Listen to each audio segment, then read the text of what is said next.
Claude Nord. Merci à Claude Nord de nous accueillir.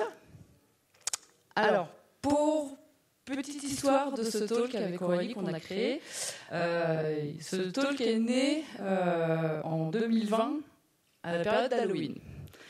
Donc, il est possible qu'on voit des petites citrouilles par-ci par-là qui traînent. Voilà.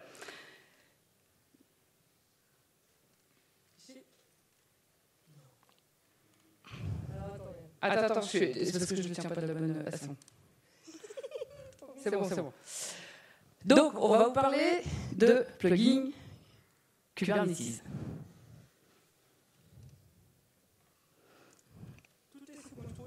Tout est sous contrôle aujourd'hui.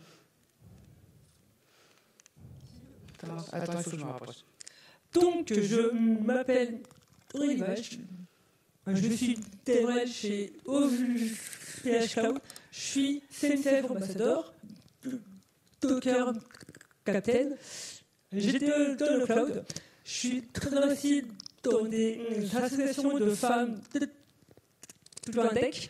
Je fais des articles, des sketchnotes et j'aime le rétro gaming.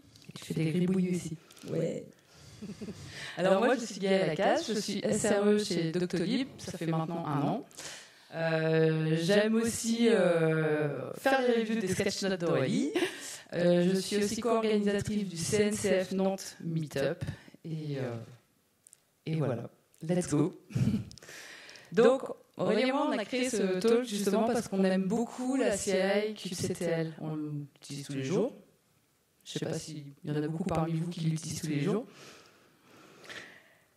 Donc, le but du jeu de ce talk, c'est de vous montrer que vraiment, c'est compliqué d'étendre cette CLI, mais nous, en quelques minutes, on va créer un plugin et on va pouvoir le partager au monde entier. Commençons par le commencement. On va parler de la commande de Kubernetes. Avant tout, petit disclaimer, chaque personne dans ce monde a sa propre façon de prononcer la CLI de Kubernetes. Kubectl, kubectl, kubectl, on s'en fout. Le plus important est de l'utiliser. Kubernetes, kubectl est un outil en ligne de commande, une CLI, qui va permettre d'interagir avec l'API serveur d'un cluster Kubernetes. C'est une commande très logique. Il vous suffit de penser ou de dire à haute voix ce que vous voulez, et vous apercevrez que vous taperez la commande de manière instinctive. Par exemple, si on veut lister les pods d'un namespace, alors du coup, on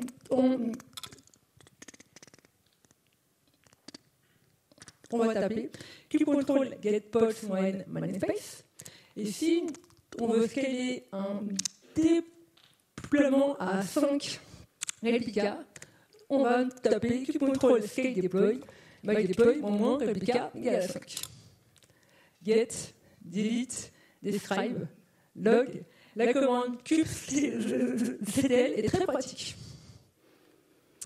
Ouais, c'est cool, mais là, on est quand en fait? On est en septembre. Et qui dit septembre dit la rentrée des classes. Ça fait longtemps maintenant, mais... Non, mais...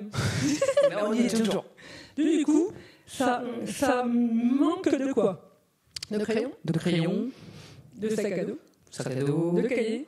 De crayons et de crayons. Oui, mais comment je fais, moi, du coup, pour les ajouter dans ma liste de pods, en fait? Avec des plugins kubectl.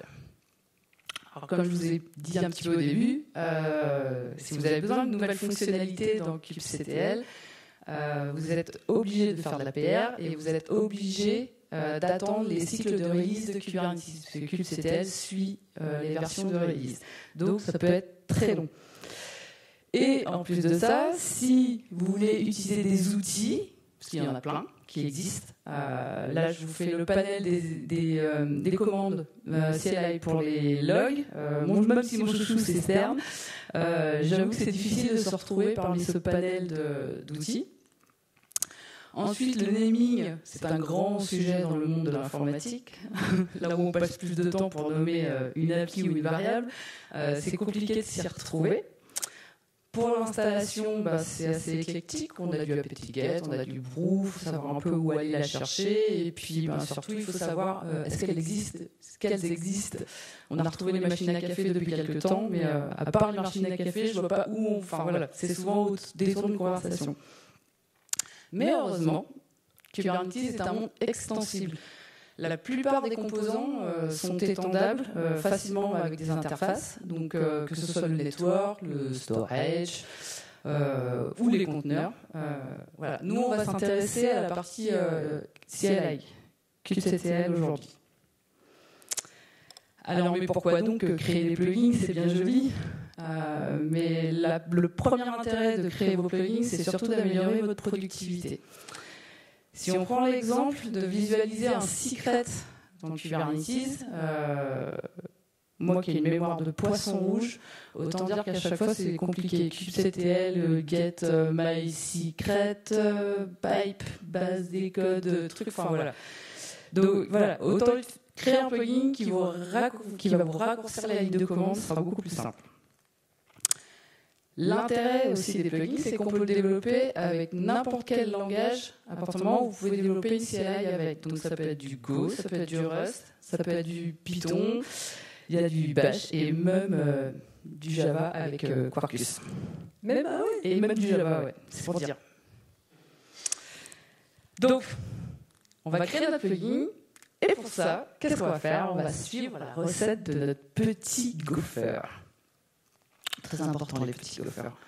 Donc, en premier, on va créer un fichier qui va s'appeler kubectl- et le nom de votre plugin. Donc ici, myplugin. Ensuite, vous allez le rendre exécutable. Important. Et pour qu'on puisse l'exécuter depuis n'importe où sur son laptop, on va le mettre dans son pass. Ça, c'est important aussi. Et ensuite, vous n'aurez plus qu'à faire juste un run de kubectl et le nom de votre plugin, et vous verrez votre travail apparaître. Ok, très bien. Donc, après la théorie, on va passer à la pratique et du coup, créer le super plugin. Que voulons-nous? On veut afficher des emojis de saison dans les résultats de la commande kubectl avec un plugin simple, rapide et en plus en bash. Go? Go. Comme on est complètement taré, on va le faire du coup ici en live. Allez. C'est du vrai live coding. En live.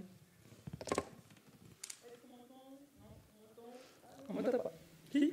1, 2. Ouais, elle est trop bien. Alors, du coup, hop. Le petit switch. Alors, par contre, je vais zoomer, je pense que c'est mieux. On voit tout le monde. Est-ce que ça, c'est bon? Ouais. Alors, en premier, déjà, c'est... Good ou pas? Ça, c'est gros. Ouais. Donc, en premier, on va du coup créer le petit script du coup. Allez, donc VI, je vais créer mon petit script VI qui contrôle. Donc, on peut le créer avec VI ou bien avec un de mes outils préférés qui est Touch. Et après, je vais l'exécuter. Ah mince. J'ai oublié l'étape du coup, donc je vais faire un petit chmod plus X pour rajouter la permission d'exécution. Donc là c'est bon, j'ai mon petit script qui est initialisé, j'ai mis la permission, je l'ai laissé le cas où, là c'est bon, ok. Ensuite donc, je vais rentrer dans le script. Et je vais lui dire, je veux quoi? Je veux un petit script en bash. C'est fait, on l'a tapé, au cas où, etc. Je continue, ça marche jusqu'à maintenant. Bon, Tout va bien. Ok, on a fait du VI, mais c'est bien également d'avoir du coup son IDE. Je zoome un peu aussi. Voilà. Des montagnes. Alors, c'est cool, quoi. Donc, on revient à une petite script. Et là, hop, tout va bien. La première étape va être quoi? Hop. Elle va être de définir notre liste d'emojis. Donc là, on est quand? On est en septembre, donc en 09. Donc, on veut quoi? Du cartable, on a dit. Des puces, des crayons, des stylos, ouais. Des livres. Et même des stickers. Donc, ok, allez, ouais. Donc, on a du coup la petite liste d'emojis. Et on va sélectionner un emoji de manière aléatoire. Pour cela, avec Random, on va générer un entier aléatoire de 0 à 32 767. On va faire un petit modulo sur la taille de notre liste d'emojis. On va se servir de ce résultat comme index de notre liste d'emojis. Allez, on le teste du coup. Donc je vais faire un petit déco. Un petit déco de notre sélection d'emojis. Allez hop, pouf. Je me remets ici, je vais exécuter le petit script. Ah, donc là j'ai bien un cartable, un crayon, Un pinceau.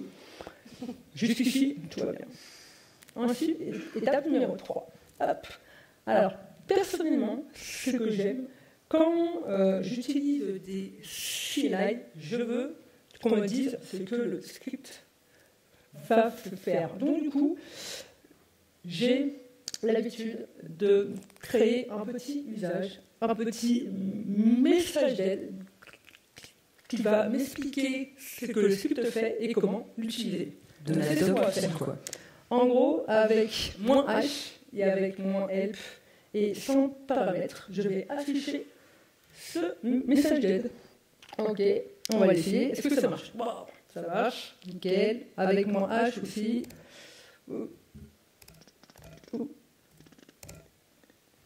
Au cas où, on ne sait jamais, on teste tout. Jusqu'ici, ça marche. Ok. Et ensuite, l'intelligence de notre application, c'est une ligne en fait. C'est tout.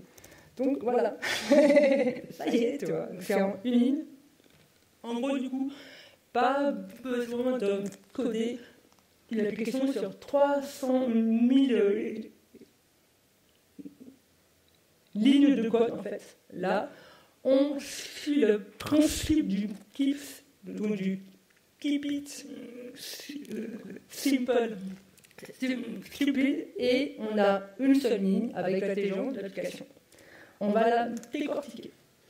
En premier, on fait quoi? On va exécuter la commande control get, en passant en paramètres des arguments de notre script. Et ensuite, pour chaque ligne de résultat, on va rajouter en début de ligne un emoji aléatoire, excepté pour les lignes commençant par name et les lignes vides. Et comme on est un petit peu maniaque, ouais, c'est ça. Maniaque, on a rajouté quelques espaces juste avant name pour que les résultats soient bien calés. Ouais, c'est ça. Allez, on va essayer.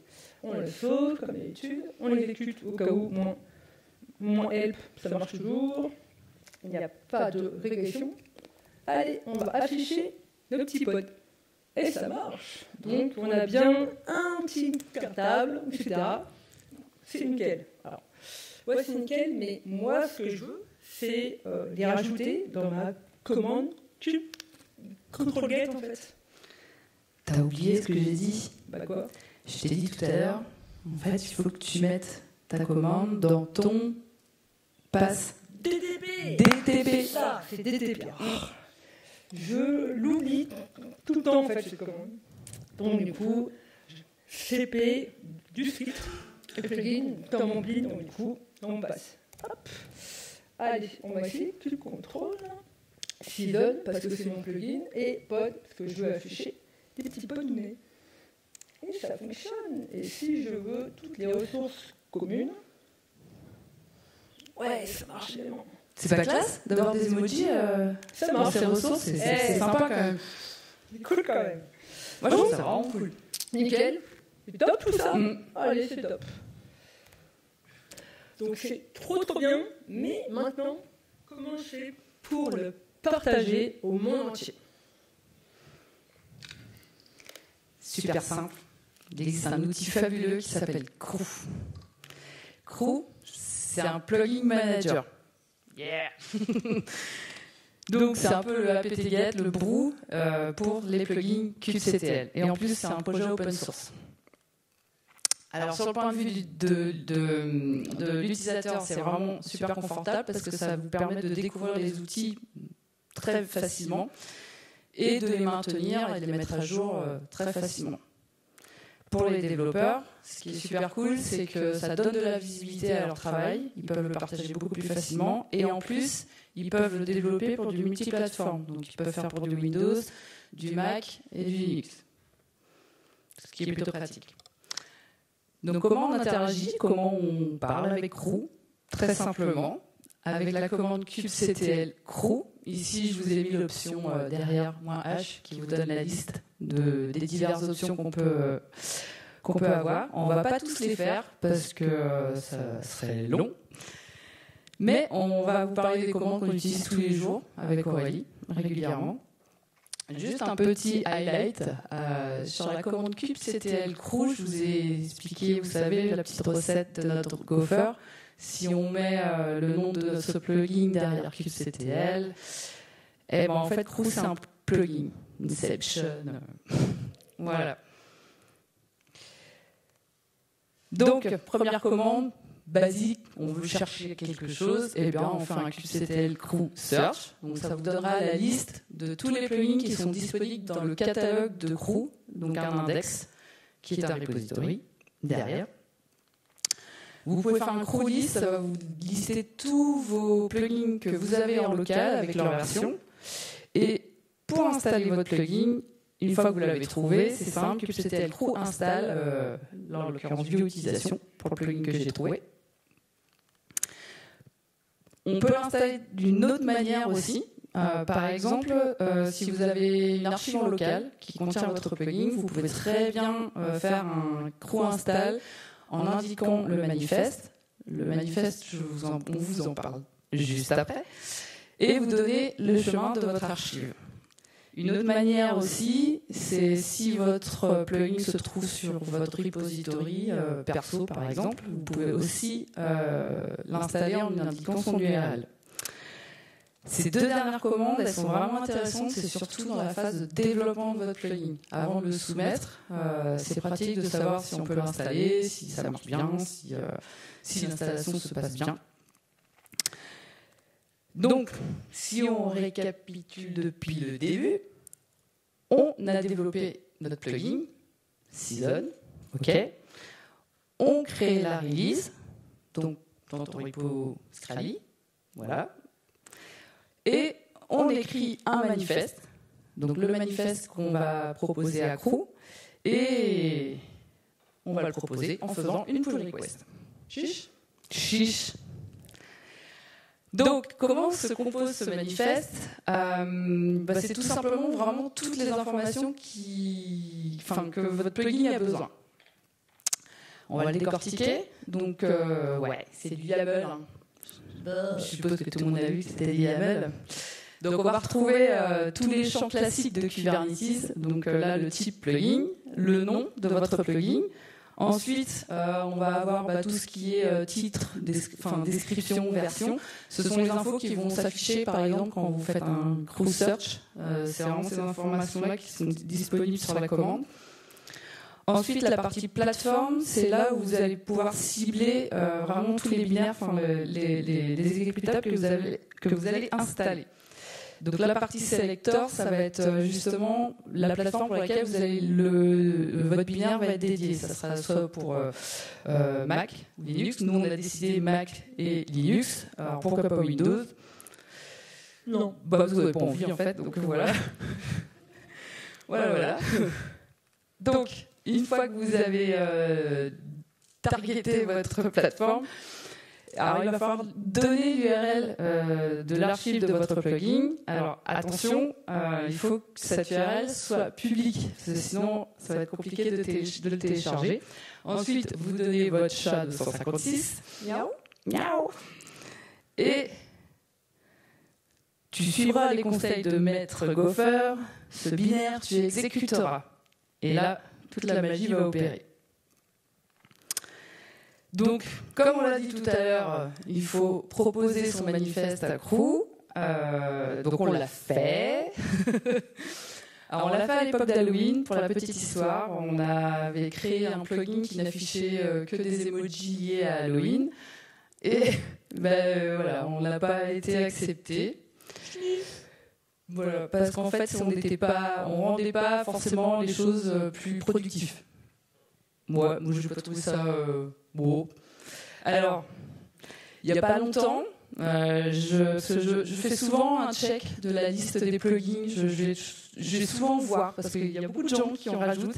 Et là, j'ai trouvé un plugin qui fait de la coloration syntaxique de la sortie de kubectl. Waouh. Donc là, j'ai pingé Aurélie, je dis regarde, t'as vu, on peut faire de la coloration syntaxique. Donc je me suis dit pourquoi notre plugin ne passerait pas. Donc qu'est-ce que t'as fait? Je l'ai reçu. Et ça a été toujours pas. Bon, voilà. Mais on essaiera une troisième fois. Un jour, il sera officiellement dans le repository Crew. Donc pour tout ça, pour vous expliquer qu'en fait, c'est quand même assez compliqué de proposer son plugin. Voilà, il y a beaucoup d'échanges entre les modérateurs. Enfin voilà, c'est pas si simple que ça. Mais carré n'empêche. Voilà, c'est assez carré. Néanmoins, ils sont très bien, ils sont bienveillants et depuis peu, depuis maintenant un peu plus d'un an quand même, ils ont mis à disposition la possibilité de créer un index privé. Donc, ce qui est intéressant, c'est que vous pouvez proposer votre plugin, mais dans un cercle plus restreint. C'est-à-dire le proposer à une équipe, le proposer dans une boîte, avoir un peu votre liste interne de plugins qui est propre à votre workflow, workload. Donc, pour ce faire, pour ajouter l'index de Scrally pour pouvoir utiliser notre super plugin, il vous suffit d'interagir avec Crew, avec kubectl Crew index add, et vous ajoutez avec le name Scrally le repository. Ensuite, vous allez faire un Crew index list. Vous pourrez voir l'index par défaut que vous avez, et en plus celui de Scrally, d'Aurélie. Et vous pourrez chercher nos plugins. Donc on a le Halloween et le Season. Et ensuite, vous n'aurez plus qu'à l'installer avec un Crew install Scrally Season. Et vous verrez plein de petits emojis. Ouais. Donc, pour les mettre à jour, c'est vraiment les commandes classiques de Package Manager. C'est Crew Update. Ça vous permettra de mettre à jour un peu tout votre index du catalogue. La mise à jour upgrade et upgrade le nom de votre plugin pour... Comme quoi, c'est quand même beaucoup plus facile d'interagir avec Crew pour mettre à jour. On a des petits plugins à vous proposer qui sont assez intéressants, que peut-être il y en a parmi vous qui l'utilisent déjà. Je vous parlais au début de la visualisation du secret, c'est compliqué. Avec un kubectl view secret moins A derrière, vous avez tout le contenu décodé, donc commande très facile. Pareil avec les certificats, si en une demi-seconde vous avez envie de voir l'expiration d'un certificat, un simple kubectl viewcert. Depuis quelques temps, moi j'utilise beaucoup PodInspect. Chez Docto, ça m'arrive d'inspecter des pods de temps en temps. On a besoin d'accéder à une information rapide, l'image, les events du pod, sans être pollué par d'autres champs inutiles. Je conseille vivement cette commande. Et une autre qui s'appelle Neat. Elle est intéressante si vous voulez dupliquer par exemple des ressources. En fait, sa fonction première va être de virer tous les champs inutiles d'un YAML. Donc avec un kubectl get deploy ou pod, peu importe, vous aurez le strict nécessaire pour pouvoir créer votre YAML derrière. Donc c'est plutôt intéressant. Terminons ce talk par les bonnes pratiques. le naming des plugins est très important. Il n'est pas possible de créer un plugin ayant le même nom que les commandes sous contrôle existantes. Même si vous le faites, elles prendront le pas. Donc, dans nos dates. Choisissez un nom explicite qui va vraiment expliquer ce que le plugin va faire. Par exemple, tout contrôle service, non. On ne sait pas en fait ce qu'il va faire. Tout contrôle open, qu'est-ce qui va ouvrir? Un chapeau, une boîte, un ouvre boîte, une porte. On a vraiment aucune idée. Mais tu contrôles open service, il va ouvrir un service et ça, on l'achète. Comme on l'a vu, on peut coder un plugin dans plusieurs langages, en Bash, en Python, en Rust, en Quarkus, mais la bonne pratique, c'est de le faire en Go. Alors pourquoi? Oui, Kael, je sais, les gophers sont très mignons, mais ce n'est pas le principal argument. Ah bon? Bah non. Ouais, je croyais que c'est vraiment parce que surtout que là, ton petit gopher il est vraiment mignon. On a l'impression qu'il a passé une très bonne soirée. Mais non. Go, en fait, c'est le langage de prédilection pour les applications dites cloud-native et de Kubernetes. Et simplement, rapidement, on peut créer et générer un binaire exécutable en Go. Et cerise sur le cake, enfin, sur du coup, le gopher, il est accompagné de librairies très pratiques. Plutôt que de faire vos paires à la mano dans l'index de crew à chaque mise à jour de votre plugin, il y a CrowReleaseBot. Et GoReleaser va s'occuper pour vous de créer les releases sur GitHub. Il va générer les packages en CZ, les zip, les SHA 256, mais non, SHA, les SHA 256 et toutes les informations en fait que Crew a besoin. Et ce qui est cool, c'est que depuis maintenant quelques temps en fait, GoReleaser intègre les fonctionnalités de Crew ReleaseBot et il génère tout le manifeste. Donc c'est très pratique. Et du coup, la bonne pratique est dans votre chaîne de CI/CD de créer du coup un stage avec GoReleaser. C'est pratique. Alors, il y a d'autres bonnes pratiques qui sont pas mal en ce moment. C'est les sketchnotes d'Aurélie. On sait tous que Kubernetes, c'est un monde un peu compliqué. Il y a les sketchnotes d'Aurélie qui vraiment expliquent tout ça avec des Pokéballs, avec des cakes, avec des gophers. Enfin, c'est plein de dessins, c'est visuel, c'est génial. Et maintenant, depuis un an, c'est ça, un an, tu t'es lancé dans la vidéo. Et donc, on a des petites vidéos de 2 minutes. Une vidéo, un sujet. C'est très light et efficace, avec toujours des petits gribouillis. D'ailleurs, en parlant de gribouillis, sachez qu'elle fait des gribouillis sur papier maintenant. Donc, les sketchnotes sont en bouquin. Vous pouvez aller les voir et les acheter et les faire dédicacer par Aurélie au stand OVH. C'est pas cool? Ouais. Merci beaucoup pour tous ces contenus parce que c'est vraiment beaucoup de boulot. Ça paraît simple ces dessins, mais simplifier quelque chose de complexe, ça demande énormément de temps.